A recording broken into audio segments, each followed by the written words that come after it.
Topics चल रहे थे, उसमें कुछ पार्ट हमने कर लिया था, सामान्य बातें वेक्टर और स्केलर से रिलेटेड। अब उससे आगे की बातें इसमें करेंगे, उससे संबंधित कुछ एक दो सामान्य बातें जो मैं आपको इसे शॉर्ट में बता देता हूँ, फिर उससे रिलेटेड जो मेन टॉपिक्स हैं उस पे आएंगे हम। इसके अंदर सबसे पहले आता है वेक्टर से संबंधित त्रिभुज नियम, ट्रायंगल लॉ कहते हैं इसे।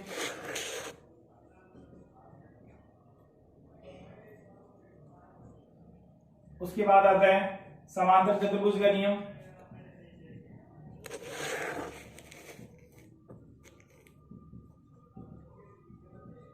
लॉ ऑफ पैरेललोग्राम कहते हैं इसे।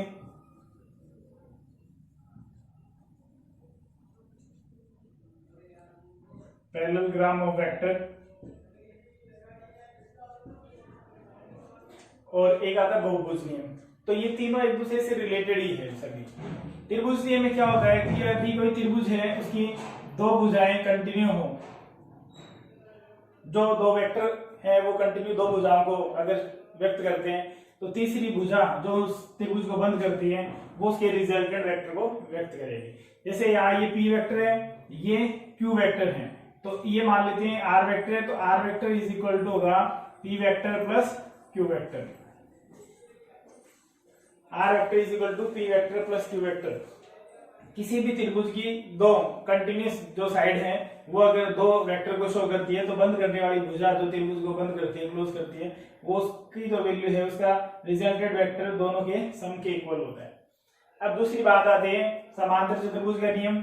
इसके अंदर क्या है, कोई भी समांतर चतुर्भुज लें यदि अगर हम, तो जैसा हमें पता है समांतर चतुर्भुज में आमने सामने भुजाएं समांतर और बराबर होती हैं, तो इसमें जो दो आसन भुजाएं उन्हें कहते हैं जो एक दूसरे को एक ही बिंदु से स्टार्ट करती हैं, यानी ये कटान बिंदु, इसे कटान बिंदु कह सकते हैं, प्रतिच्छेद बिंदु, क्रॉस पॉइंट है जहां एक दोनों जो भुजाएं हैं वो एक दूसरे को काटेंगे।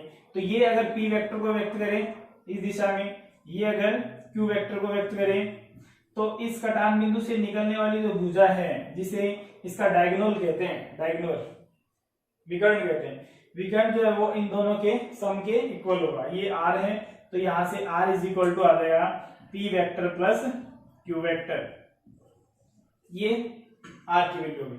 अब देखो ये आया कैसे है, ये और ये दोनों एक ही बात है, अलग अलग नहीं है ये, लेकिन ये समांतर चतुर्भुज में अप्लाई कर लेते हैं। इनडायरेक्टली देखा जाए तो इसके अंदर भी कितने हैं, दो त्रिभुज बन रहे हैं।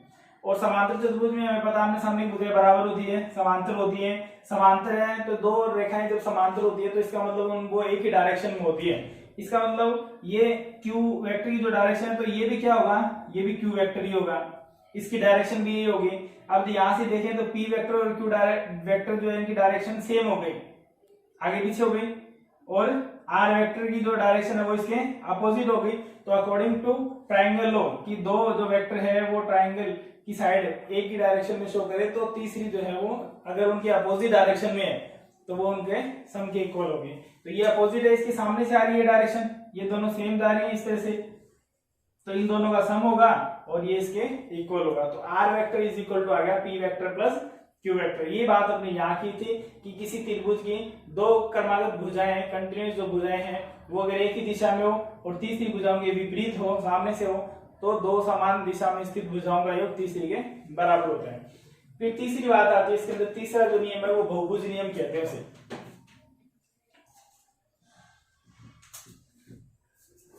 बहुभुज नियम,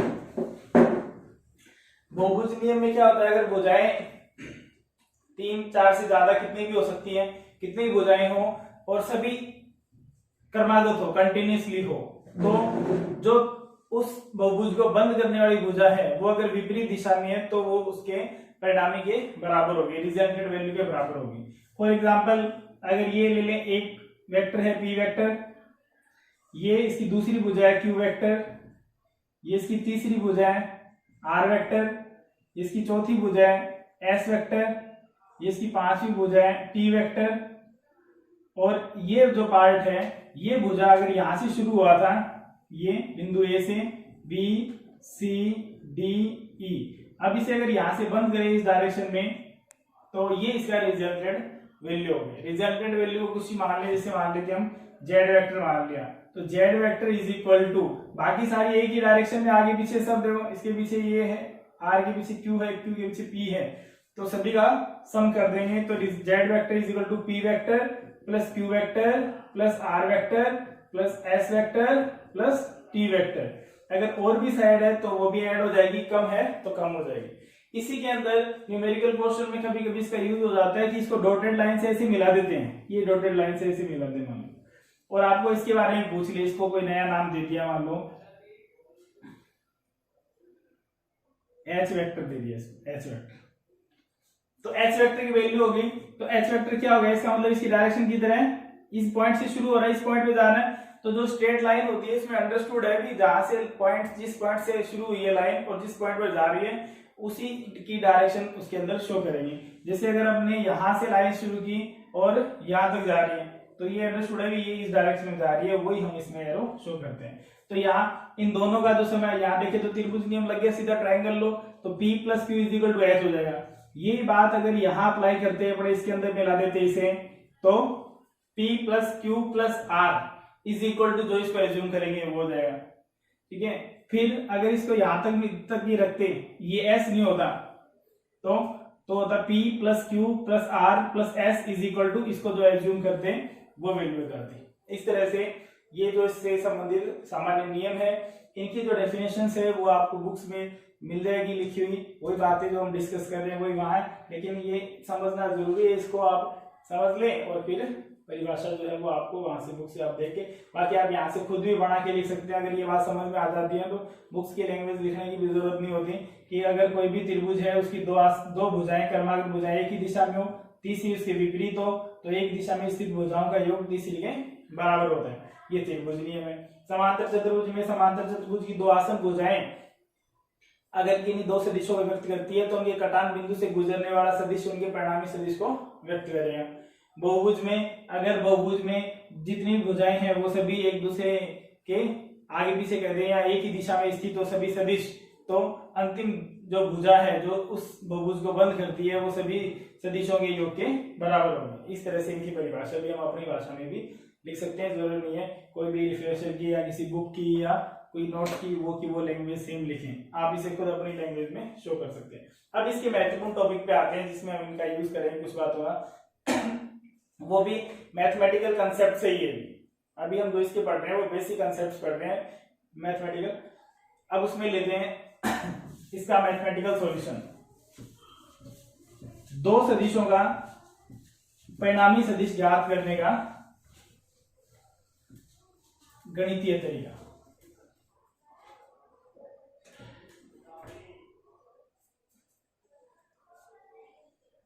दो सदिशों के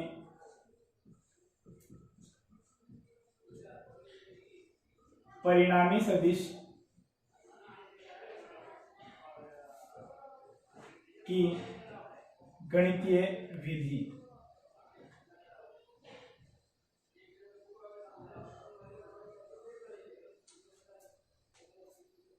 mathematical method of resultant vector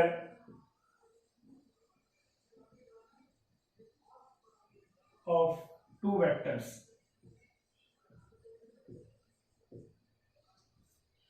दो वेक्टर अपने को दे रखे हैं, उनके परिणामी सदिश ज्ञात करने की जो गणितीय विधि है वो हम बात करेंगे उसकी। दो वेक्टर जो है वो किसी भी एंगल पे है और उसको कैसे सॉल्व करना है उसकी बात करते हैं।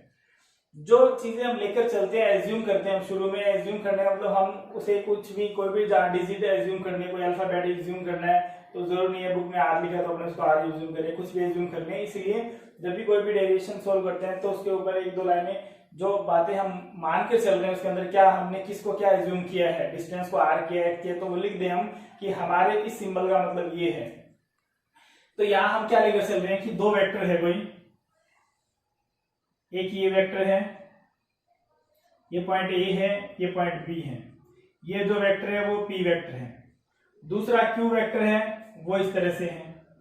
अब यहाँ हमने पहले एंगल की बात नहीं की थी, एंगल की बात और कर रहे हैं, दोनों जो वेक्टर है वो एक दूसरे से किसी एंगल पे स्थित हैं। तो यहाँ ये इनके बीच में जो एंगल है वो एज्यूम करें तो वो एंगल यहाँ बढ़ेगा जहाँ क्रॉस करेंगे, तो इसको आगे बढ़ा दें, यहाँ जो एंगल बन रहा है वो थीटा है, ये थीटा एंगल है। अब according to triangle law the resultant vector of this triangle will be A to C, यानी यहां से ये त्रिभुज बन रहा है, यहाँ दोनों की डायरेक्शन सेम है, एक ही है, तो A को C से जो भुजा मिलेगी उसको हम मान लेते हैं कि वो हो जाएगा रिजल्टेंट। तो अब अपने पास गिवन वैल्यूज क्या है, गिवन वैल्यूज जो है वो अपने को पता होनी चाहिए, पहली बात। तो दूसरी बात यहाँ ये पता होना चाहिए कि अपने को सोल्व क्या करना है, वो बात पता होना चाहिए। ये इतनी बात पता होगी तो उसके बाद हमें ज्यादा दिक्कत नहीं आएगी, कैलकुलेशन कोई ज्यादा टिपिकल नहीं होती किसी में भी। तो यहाँ P वेक्टर गिवन है, Q वेक्टर भी गिवन है, सोल्व अपने को करना है R वेक्टर। इसका मतलब अपने पास जो वैल्यू है वो P है, Q है, और एक बात और अपने को कह दिया क्वेश्चन के अंदर कि थीटा है। तो अपन ने क्या कंसीडर कर लिया, consider P and Q two vectors are placed at angle theta and R is a resultant vector। ठीक है, इसका मतलब एक तो हमें R की वैल्यू बतानी है, दूसरा इसमें हमें R की डायरेक्शन और बतानी है। तो डायरेक्शन R कहां से शुरू हो रहा है, डायरेक्शन का मतलब है एंगल बताना है, मैथ्स में डायरेक्शन का मतलब होता है एंगल। एंगल बता दे, कोण बता दे कितने डिग्री पर है, तो वही डायरेक्शन होती है। तो यहाँ इसके लिए जो एंगल बन रहा है वो P वेक्टर से बन रहा है, दिया हुआ है थीटा वेक्टर जो P और Q के बीच में है। P और R के बीच में एंगल हमें नहीं दिया है, हमें इसको सोल्व करना है। इस एंगल को हम एज्यूम कर लेते हैं कि ये जो एंगल है वो क्या है, अल्फा है, ये एंगल अल्फा है, इसको अपने को सोल्व करना है। तो अपने को सोल्व करना है सबसे पहली बात R, दूसरी बात अल्फा। तो सबसे पहली बात तो ये आपको अपने माइंड में बैठा लेनी है कि अपने को यहाँ कर क्या रहे हैं, ये हमें पता होना चाहिए। अपने को क्वेश्चन में ये बात कह दी जाएगी जब कंप्लीट सॉल्यूशन करना होगा, फिर बाद में हम इसके न्यूमेरिकल भी करेंगे। न्यूमेरिकल के लिए बहुत ही इंपॉर्टेंट टॉपिक है और इसके रिजल्ट जो है वो इंपॉर्टेंट है फॉर 12th।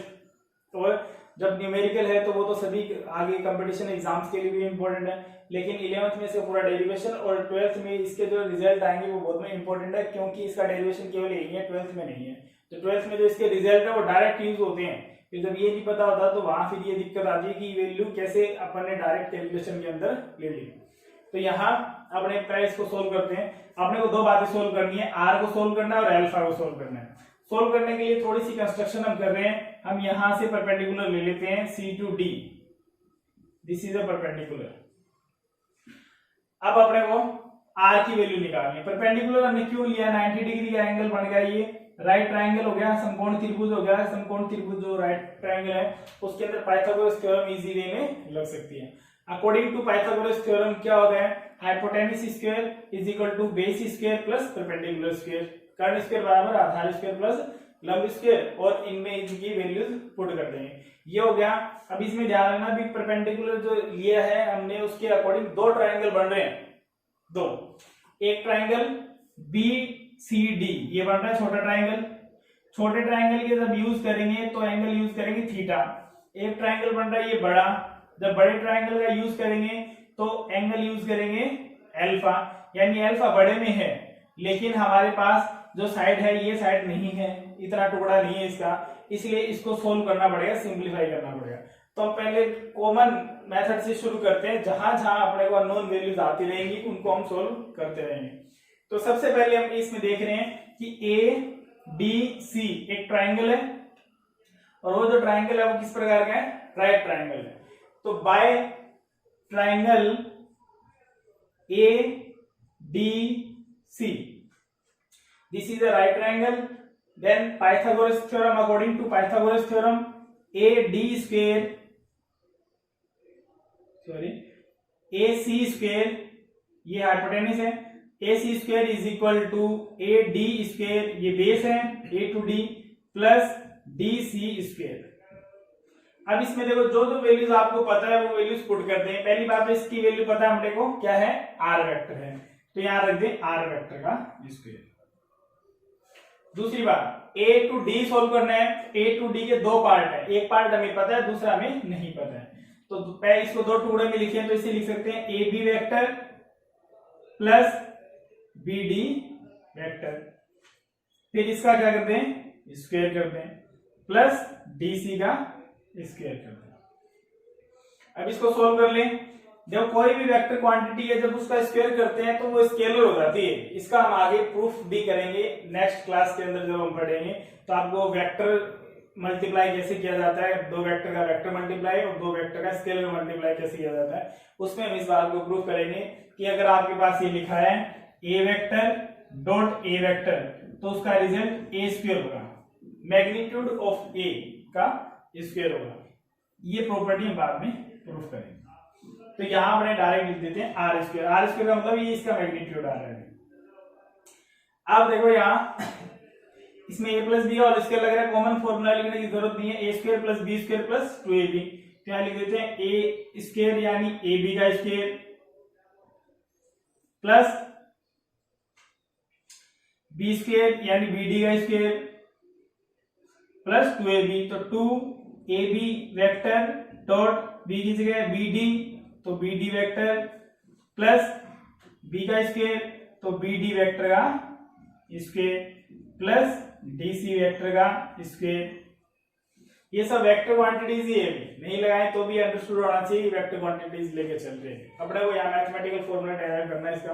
अब देखो जो जो बातें पता उनकी जगह तो वैल्यू पुट कर दें, वैल्यू पुट कर दें। क्या ए बी की वैल्यू पता है हमें, पी वेक्टर है तो इसकी जगह रख दें पी वेक्टर का square P square plus 2ab का मतलब पता है पी वेक्टर है, bd अपने पास नहीं है।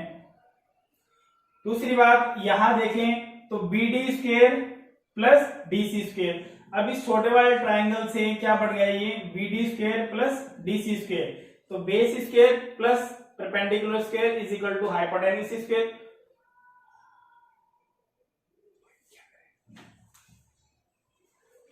एक मिनट रुको, ये लाइट चली। देखो साथियों आगे यहां तक कर लिया था अपने R square is equal to A B square plus 2ab into B D plus B D square plus D C square. तो यहाँ P square plus 2ab B D. अब देखो इसके अंदर यहाँ बी डी ये इसका बेस है, पी सी ये इसका परपेंडिकुलर है, तो ये जो साइड है वो हाइपोटेन्यूज हो जाएगी, यानी base square plus perpendicular square is equal to hypotenuse square. यानी ये दोनों वैल्यू जो है इनके अंदर अलग से पाइथागोरस थ्योरम लग रही है और ये वैल्यू किसके इक्वल है, यहाँ b से c के इक्वल है। तो यहाँ इसकी जगह लिख सकते हैं bc वेक्टर का स्क्वायर और bc वेक्टर जो है वो किसके इक्वल है, वो q वेक्टर के इक्वल है।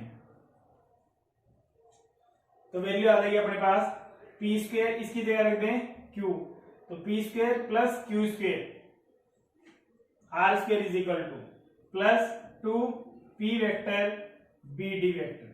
अब देखो जैसे जैसे हम आगे जाएंगे वैसे वैसे हमें पता चलता रहेगा कौन कौन सी वैल्यूज है जो अपने पास नहीं है जिनको सोल्व करना अपने को। अब यहाँ देखो आर स्क्वायर अपने को सोल्व करना था, आर आ गया, पी स्क्वायर आ गया, पी अपने पास गिवन है, क्यू गिवन है तो क्यू आ गया, 2 कांस्टेंट नंबर है, पी गिवन है, पी आ गया, बी डी। अब यहाँ बी डी नहीं है तो अपने को पहले किसको सोल्व करना पड़ेगा, बी डी को सोल्व करना पड़ेगा। अब बी डी को सोल्व करने के लिए अब ये देख ले कौन से ट्राइंगल में आ रही है, ये छोटे वाले ट्राइंगल में आ रही है बी टी सी, इनमें इस ट्राइंगल में आ रही है। तो इसमें सोल्व करने के लिए फिर वो थ्योरम लगा देंगे। इसमें किस प्रकार की थ्योरम लगेगी, कोई भी अगर ट्राइंगल है, राइट ट्राइंगल में अप्लाई होती है ये बातें, अगर राइट ट्राइंगल है तो उसमें एक साइड आपको कोई ना कोई दी गई होगी, दूसरी साइड बाकी दो बची, दो में से जो भी निकालनी है कभी भी, इसका 12th में बहुत ज्यादा यूज होता है, जो भी साइड निकालनी है उसके साथ को रिलेट कर दो, जो गिवन साइड है उसका और जो साइड फाइंड आउट करनी है अपने को उसका, उन दोनों को एक साथ रिलेट कर दो। और रिलेट किससे करेंगे, साइन कोस टेन इनसे करेंगे। जैसे साइन थीटा जो होता है वो परपेंडिकुलर अपॉन हाइपोटेन्यूज होता है, इसी तरह से कोस थीटा, इसी तरह से टेन थीटा, इसकी जो वैल्यूज है वो ले लें। अब यहाँ देखें तो अपने क्या दे रखा है, हाइपोटेन्यूज दे रखा है और क्या बताना अपने को, बेस बताना है। तो बेस और हाइपोटेन्यूज में जो रिलेशन होता है वो होता है कोस थीटा का। तो according to triangle by triangle B D C, यहां से क्या आ रहा है, cos theta is equal to ये होता है base upon hypotenuse B upon H. तो बेस की जगह रख दे बी डी जो अपने को सोल्व करना है, हाइपोटेन्यूज की जगह रख दे क्यू वेक्टर। तो b d is equal to आ जाएगा b d vector is equal to q vector into cos theta. Put the value of equation second in equation first. Equation second की वैल्यू इक्वेशन फर्स्ट में put कर दें तो अपने पास final result आ जाएगा R square is equal to P square plus Q square plus 2p vector q vector cos theta. ये फाइनल वैल्यू आ गई और इसकी वैल्यू निकाले r की चाहिए अपने को, तो r के लिए r स्क्वायर है, स्क्वायर हटाएंगे तो क्या करें अंडर रूट ले लें, तो यहां से अंडर रूट लेंगे तो ये r हो जाएगा r is equal to P square plus Q square plus 2p vector q vector cos theta. p और q वेक्टर क्वांटिटी है, इसे वेक्टर लगाएं तो भी और नहीं लगाएं तो भी अंडरस्टूड होना चाहिए वेक्टर क्वांटिटी है। ये इसका फाइनल फॉर्मूला आ गया और ये फॉर्मूला बहुत इंपॉर्टेंट है फॉर न्यूमेरिकल्स। इसी से इससे रिलेटेड जितने भी न्यूमेरिकल है मैक्सिमम इनके अंदर ये यूज होगा। फिर आगे फोर्स से रिलेटेड बातें करेंगे तो वहां हम इन चीजों को सोल्व नहीं करेंगे, ये बात फोर्स में भी अप्लाई हो जाएगी। दो बल अगर किसी भी बॉडी पे अप्लाई हो रहे हैं, दो बल F1 और F2 और किसी एंगल पे है तो उनपे रिजल्टेंट फोर्स की वैल्यू क्या होगी, परिणामी बल कितना लगेगा वो भी इसी से। तो यहाँ वेक्टर ले रहे हैं इसलिए पी क्यू ले लिया, वहां फोर्स लेंगे बल लेंगे इसलिए F1 और F2 ले लेंगे। तो फॉर्मूला आ जाएगा F is equal to under root F1 square plus F2 square plus 2F1 F2 cos theta, यानी P और Q की जगह आ जाएगा F1 और F2 बस और R की जगह F आ जाएगा। ये बात फिर 12th में इलेक्ट्रिक फील्ड एक चैप्टर आता है, फर्स्ट चैप्टर ही रहता है उसमें भी ये बात अप्लाई होती है। तो वहां दो इलेक्ट्रिक फील्ड जो है वो फील्ड लाइंस के लिए दो इलेक्ट्रिक फील्ड की जो वैल्यू है वो E1 और E2 है, तो रिजल्टेंट वैल्यू E जो है वो भी इसी तरह से आती है, E is equal to under root E1 square plus E2 square plus 2E1 E2 cos theta. तो ये दो तीन जगह बातें आएंगी, वहां हम इसको सोल्व नहीं करेंगे। मैग्नेटिक फील्ड में भी यूज होंगी ये बातें, मैग्नेटिक मोमेंट में भी यूज होंगी ये बातें, कम से कम 5-6 जगह यूज होंगी और हम इसको कहीं पर भी सोल्व नहीं करेंगे और इसका सॉल्यूशन और कहीं मिलेगा नहीं, इसका सॉल्यूशन केवल यहीं पर रहता है, इसी पार्ट में इसको सोल्व किया जाता है, बाकी सब जगह इसको डायरेक्ट यूज करते हैं। तो इस बात का आप ध्यान रखना, ये फॉर्मूला इंपॉर्टेंट है, अपने भी इसका यूज करेंगे आगे न्यूमेरिकल क्वेश्चन जब इसका सोल्व करेंगे तब। अब देखो इसके अंदर कुछ स्पेशल केसेस है, उनसे कुछ रिजल्ट आ जाते हैं, वो अगर हमें पता है तो डायरेक्ट हम उसको सोल्व कर सकते हैं। बाकी बात रही इसके अंदर इसकी डायरेक्शन की, direction of resultant vector R की डायरेक्शन बतानी है हमें। तो डायरेक्शन बताने के एक का मतलब है मैथमेटिकल फॉर्म में अपने को एंगल बताना है, अल्फा बताना है। तो अल्फा देखो इसके अंदर का किस में आ रहा है, इस बड़े वाले ट्राइंगल में आ रहा है। ये साइड कहां खत्म हो रही है, इस डी पॉइंट पे, ये साइड कहां खत्म हो रही है, सी पॉइंट पे। तो इसका मतलब बड़े वाले ट्राइंगल का अपने यूज करेंगे जब भी थीटा निकालना होता है इसके लिए डायरेक्शन के लिए तो हमेशा tan थीटा का यूज किया जाता है। तो यहां से tan थीटा सोल्व करेंगे बाय ट्राइंगल, बड़े वाला ट्राइंगल यूज करेंगे ABC। tan theta is equal to, tan theta क्या आएगा इसका, tan थीटा होता है perpendicular upon base P upon B, ये होता है इसका। अब परपेंडिकुलर इसका क्या है, DC है और बेस क्या है, A से D है, ये वैल्यू पुट कर दें DC अपॉन AD। AD को दो पार्ट में लिख देंगे, DC upon AB plus BD। अब BD की वैल्यू अपने को पता है P है, AB की वैल्यू P है और BD की वैल्यू अपने सोल्व कर चुके हैं, ये रही Q cos थीटा, दोनों वैल्यू है, AB की P और इसकी Q cos थीटा। अब रहेगी ये वैल्यू, अब फिर वही बात यूज करेंगे इसके अंदर, इसे इक्वेशन 4 दे देते हैं, बाद में इसमें वैल्यू पुट करेंगे।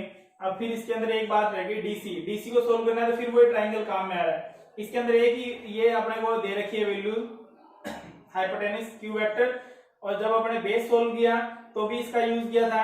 अब जब आप इसमें परपेंडिकुलर सोल्व कर रहे हैं तो भी उसका उसी के अकॉर्डिंग यूज करेंगे। तो मैंने अभी आपको बताया था इसमें क्या करना है कि जो एक साइड दे रखी होगी उस साइड का यूज करना है, उसके साथ उस साइड का यूज करेंगे जो हमें फाइंड आउट करनी है। तो पहले बेस फाइंड आउट करना था तो हमने बेस और हाइपोटेनस में रिलेशन देख लिया था।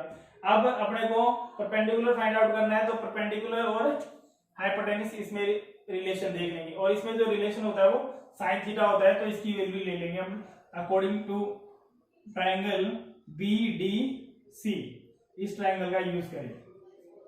तो क्या आएगा, sine theta is equal to perpendicular upon hypotenuse. Perpendicular क्या है, डीसी, हाइपोटेनिस क्या है, क्यू वेक्टर। तो यहां से डीसी इज इक्वल टू आ गया Q vector into sine theta. अब ये सारी बातें, डीसी की वैल्यू यहां से, ए बी की वैल्यू पी है ही, और बी डी की वैल्यू यहां से, ये सारी वैल्यू उठा के रख दें इक्वेशन 4 में। Then final result will be by equation 4 tan theta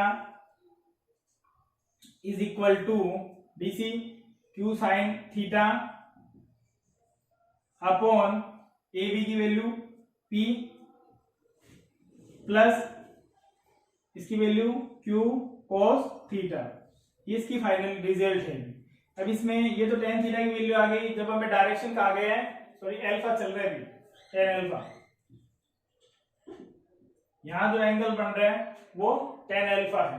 तो अल्फा की वैल्यू जब अपने को निकालनी है तो क्या करें, tan को उधर ले जाके इनवर्स में ले लें। जब भी एंगल निकालना होता है तो इसको इनवर्स में लिख सकते हो। तो tan अल्फा से हम अल्फा निकालेंगे तो tan इधर आगे इनवर्स में चला जाएगा, tan inverse q sin theta divided by p vector plus q vector cos theta. ये इसका फाइनल रिजल्ट है। आप इस इक्वेशन को भी याद रख सकते हैं, और ये एक ही इक्वेशन है।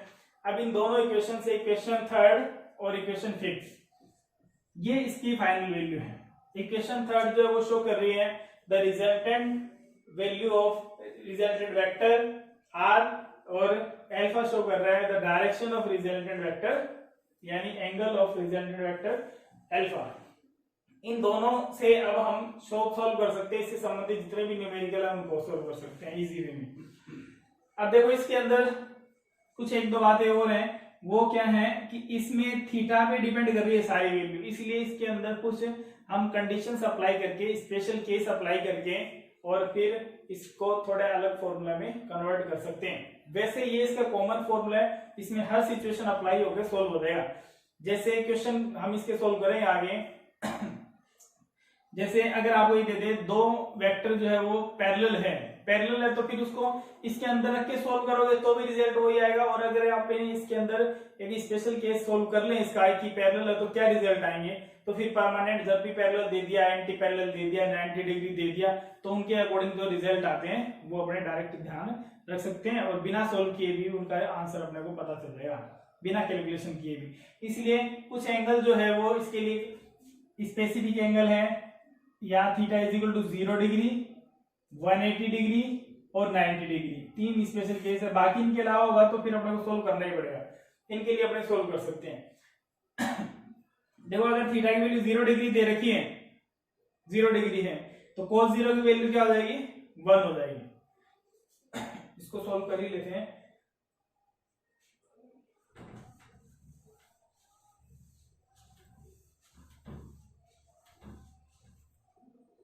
स्पेशल केस, और ये जो स्पेशल केस है न्यूमेरिकल ज्यादातर इन्हीं पर बेस्ड रहते हैं जो क्वेश्चन आते हैं एग्जाम में, कि अगर आपको ये दे दिया दो vector p and q placed at angle 90 degree, at angle 180 degree, at 0 degree, तो 0 डिग्री की बात करें, अगर आपने ये कहते हैं if p and q placed eight parallel कहते हैं, या ये कहते हैं एट 0 डिग्री, दोनों में से कोई भी वर्ड दे दिया जाता है। पैरेलल कहते हैं दो लाइन अगर पैरेलल है तो उसका मतलब उनके बीच में 0 डिग्री एंगल है, 0 दे दें तो पूछ ले फाइनल रिजल्ट क्या होगा। तो जब theta is equal to 0 degree है, पैरेलल का मतलब भी ध्यान है, पैरेलल का मतलब भी 0 डिग्री होता है। 0 डिग्री है तो cos 0 की वैल्यू होती है 1, cos 0 की वैल्यू 1 होती है। तो by equation third r is equal to आ जाएगा p square plus q square plus 2pq, cos theta की जगह क्या आ जाएगा cos 0 1, तो उसको लिखने की जरूरत नहीं है। और ये फॉर्मूला बढ़ गया a square plus b square plus 2ab, यानी p प्लस q का होल स्क्वायर, और फिर इसका अंडर रूट लेंगे तो r की जो वैल्यू आ गई वो आ गई p प्लस q। तो अगर आपको ये दे दे दो वेक्टर जो पैरेलल है तो सोल्व करने की जरूरत नहीं है, हमको डायरेक्ट ऐड कर दो। जैसे दो वेक्टर दे दे 3 and 4 are parallel to each other, then find the resultant vector, value of resultant vector, then value of resultant vector will be 3 plus 4 is equal to 7 direct solve. Calculation करोगे तो भी ये रिजल्ट आएगा, लेकिन calculation करके time waste करने की जरूरत नहीं है। दूसरी बात, अगर आपको ये दूसरी कंडीशन इसमें दे दें, if the angle between P and Q is 180 degree. 180 degree के लिए दूसरा वर्ड यूज किया जाएगा और वो है एंटी पैरेलल। क्वेश्चन में कहते हैं एंटी पैरेलल। एंटी पैरेलल मतलब पैरेलल तो है लेकिन अपोजिट डायरेक्शन में। अपोजिट डायरेक्शन में मतलब आमने सामने से, और आमने सामने से है तो एंगल हमेशा कितना बनेगा 180 डिग्री। और 180 डिग्री बनेगा तो थीटा अगर 180 डिग्री है तो कोस 180 की जो वैल्यू होती है वो होती है -1। तो यहां से माइनस आ जाएगा, यहाँ माइनस आ जाएगा तो आर की वैल्यू क्या आ जाएगी P माइनस क्यू। तो अब देखो कितना इजी हो गया ये कि अगर अपने वो एंगल की स्पेशल केस पता है तो डायरेक्ट क्या कर दें, डायरेक्ट ऐड कर दें या सब्ट्रैक्ट कर दें। अगर हमें ये दे दिया 2, 3 और 4 दे रखे हैं कि वो 0 डिग्री पर है या एंड ये 180 डिग्री पर है, तो 0 डिग्री पर है तो ऐड कर दो, पैरेलल है तो ऐड कर दो, 180 लिखा है या एंटी पैरेलल लिखा है तो क्या करो से माइनस कर दो। और तीसरा परपेंडिकुलर का भी ज्यादा पूछ लिया जाता है, तो परपेंडिकुलर में क्या है 1, परपेंडिकुलर में 90 डिग्री दिया एंगल तो आप 90 डिग्री पुट कर दो। तीसरी कंडीशन कि angle between P and Q is 90 degree, तो ये भी एक स्पेशल केस मान सकते हैं इसको भी। तो इसके अंदर 90 यूज करेंगे तो थीटा 90 हो गया, तो कोस 90 की जो वैल्यू होती है वो होती है 0, तो कोस 0 करेंगे तो ये तीसरा जो स्टेप है वो 0 हो जाएगा। इसलिए सिंपल ये भी ध्यान रख सकते हैं कि R इज इक्वल टू क्या हो जाएगा P square plus Q square. Pythagoras theorem भी है, यानी base square plus perpendicular square is equal to hypotenuse square, ये भी कह सकते हैं। और अगर एंगल 90 डिग्री देने का मतलब भी क्या हो गया, ये इस तरह से है तो ये परपेंडिकुलर है ये और ये बेस है, और यहां से ये क्या आ जाएगा हाइपोटेन्यूज आ जाएगा, इसकी वैल्यू आ जाएगी इस तरह से। दूसरा, इन सभी के अंदर सबके ये फॉर्मूले भी यहां से बन जाएंगे। जब ये 0 डिग्री है तो साइन 0 0 हो जाएगा। इसको हम न्यूमेरिकल क्वेश्चन में दोबारा फिर हम इसकी बात करेंगे और तब उसके साथ न्यूमेरिकल सोल्व करेंगे। तो नेक्स्ट क्लास में हम इसके न्यूमेरिकल सोल्व करेंगे 2-3, और इससे संबंधित जो क्वेश्चन है वो कैसे आते हैं उनकी बात करेंगे। तब तक आप पहले इसकी प्रैक्टिस कर लें, इसको सीख लें, उसके बाद में फिर इसके न्यूमेरिकल नेक्स्ट क्लास में जो है सोल्व करेंगे।